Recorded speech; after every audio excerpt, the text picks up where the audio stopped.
Hey, welcome to the video that's going to explain all of your nutrition. Now, I've just sent you over an email that contains a number of different attachments, and it's really important that you go through those attachments, and I'm very briefly going to explain what they are. So the first one is a nutritional goals target.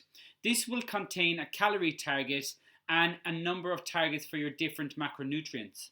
Now, this is really important if you're going to be tracking your calories, and honestly, I would suggest to all of my clients to track calories for at least 3 weeks. The reason for that is because it gives you a really good education about what you're actually consuming on a day-to-day basis. Now, how to track your calories is explained back in the welcome pack in the section for MyFitnessPal. I detail there how you can actually track your calories. Now, the numbers that you enter into MyFitnessPal, which is a free app by the way, are on the document that I've sent you via email. So there'll be a total calories target, there'll be a protein target, and then there'll be a suggested target for carbs and fats. Now I'm just very briefly going to explain those. Now the total calories target for each day is the target I've broken down over 7 days. I've also given you a weekly target, and this target is your number one target that you need to focus on. So if you would like to eat the same amount of calories for 7 days in the week, then you go for your daily target. However, a lot of people like to eat that little bit more at the weekend. So if that is you, what I want you to do is maybe take some calories off the weekly target. For example, take 200 calories off your daily target, and you can have then some additional calories at the end of the week. So remember, your total weekly calorie target is what you want to hit.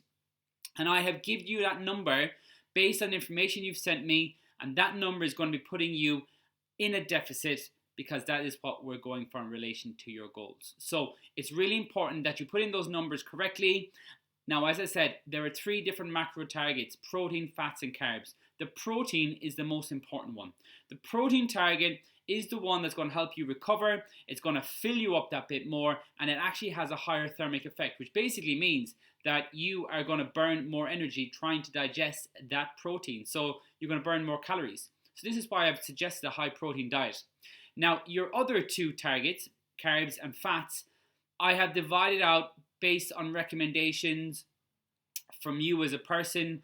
For example, your fats, we want them between 20 and 25% of our total calorie intake because they're really, really important for our hormones.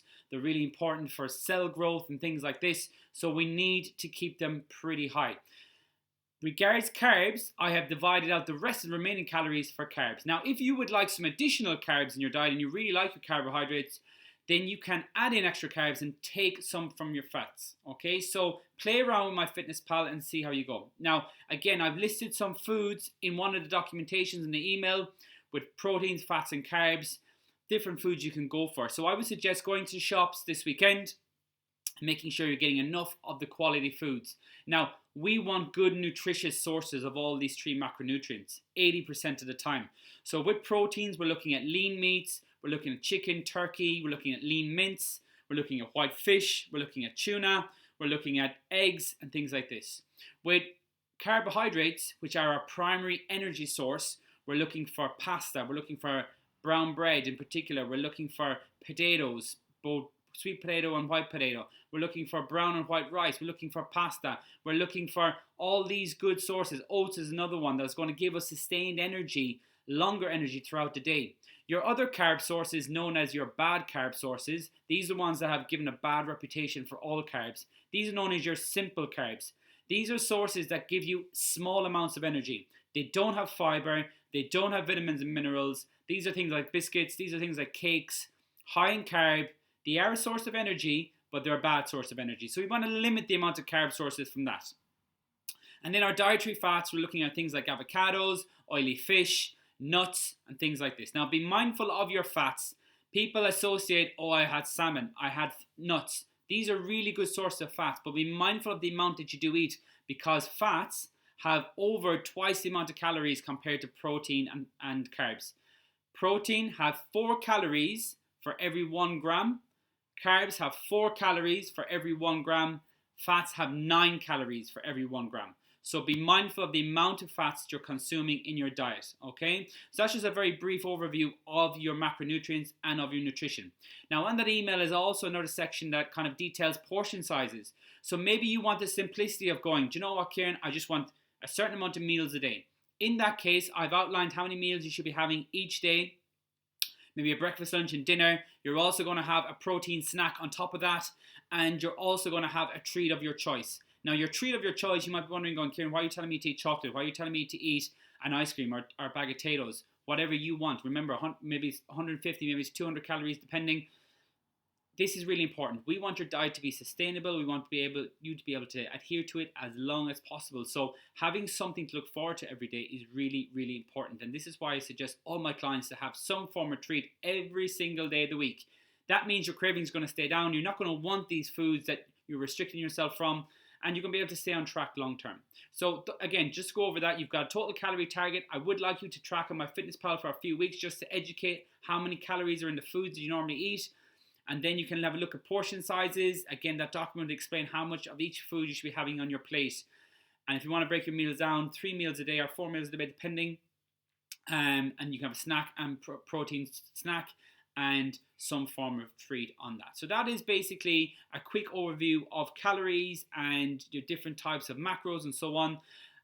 In your weekly checklist, there will be a target to go. You want to be eating 80% of your food should be from nutritious sources, the best sources, as I talked about in this video.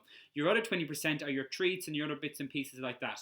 And remember, you're looking as a whole week as opposed to day to day. Most people make the mistake of restricting themselves for 5 days in a week and then completely going nuts at the weekend. You have to find a balance of what works for your lifestyle. Because at the end of the day, if you're trying to lose body fat, which we're trying to do, we're trying to get lean, we want to be in a calorie deficit. That is the key thing. Now, a calorie deficit, I'm very quickly just going to explain this. Basically, you need a certain amount of calories every single day to survive. Whether you're lying in bed all day, you need a certain amount of calories just to think. You need a certain amount of calories to breathe. This is called your BMR, your basal metabolic rate. This is a number of calories specific to each person that they need on a daily basis.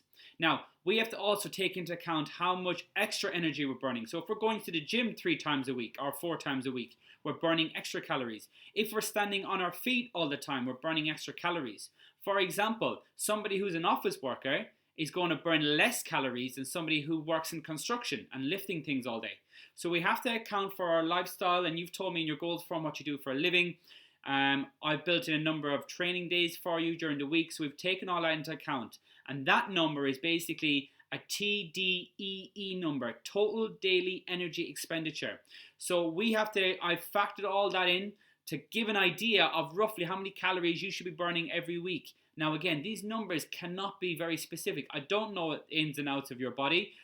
There are loads of other factors, but it gives us something just to start with. So what I would say to you is be patient. Let's do our best for the first couple of weeks, and then we'll see where we're at after 3 or 4 weeks. Then we can start making adjustments. But a calorie deficit, basically, just to summarize, is looking at your TDEE, your total daily energy expenditure, and making sure that our calories are less than that number. So basically, we're slightly lower than what we actually require on a day-to-day basis. And what that forces our body to do, it forces our body to tap into our fat storage for energy.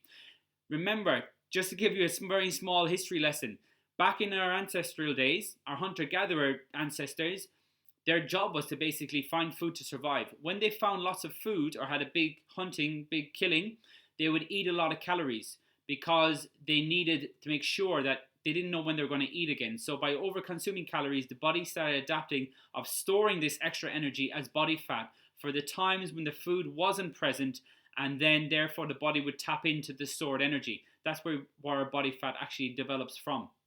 However, in society today, we don't have that issue. We've got food all around us, and the problem is we are over-consuming. So this is why we have body fat, extra body fat for many people. And we want to tap into those stores. So we need to make sure we're not eating as many calories as we actually need on a day-to-day basis, our maintenance level or our TDEE. We want to go below that. So that calorie target I've given you is actually below your TDEE. If you adhere to the gym plan, if you basically stick to your normal routine in work and so on and so forth. However, if you can build in some extra energy activities like your NEAT, I'll talk about this over the next couple of weeks with you. building in your 10,000 steps a day. That's another target you have. The more movement we have on a day-to-day basis, the more energy you're going to burn. For example, if you stand up all day, you're going to burn more energy than sitting down all day. So think about these things on a day-to-day basis. We want to burn as much energy as possible because we want to tap into that fat storage. That's a very brief, very quick kind of overview of the calorie deficit, an overview of your nutrition. Listen back over this video again just to give a better understanding of what it's all about. If you have any questions, let me know. But there's another video now that I'm going to talk about that's going to give you some information on training, and I want you to have a listen to that. And then there's another video that I'm going to give you some very quick tips in relation to snacking, bad habits, and things like that under diet psychology. So I want you to have a listen to that one as well. And after listening to all these videos, reading through the welcome pack, getting on top of the True Coach app, then we're going to be ready to rock and roll in week 1. So I can't wait to get this started, and let's see what the first week brings.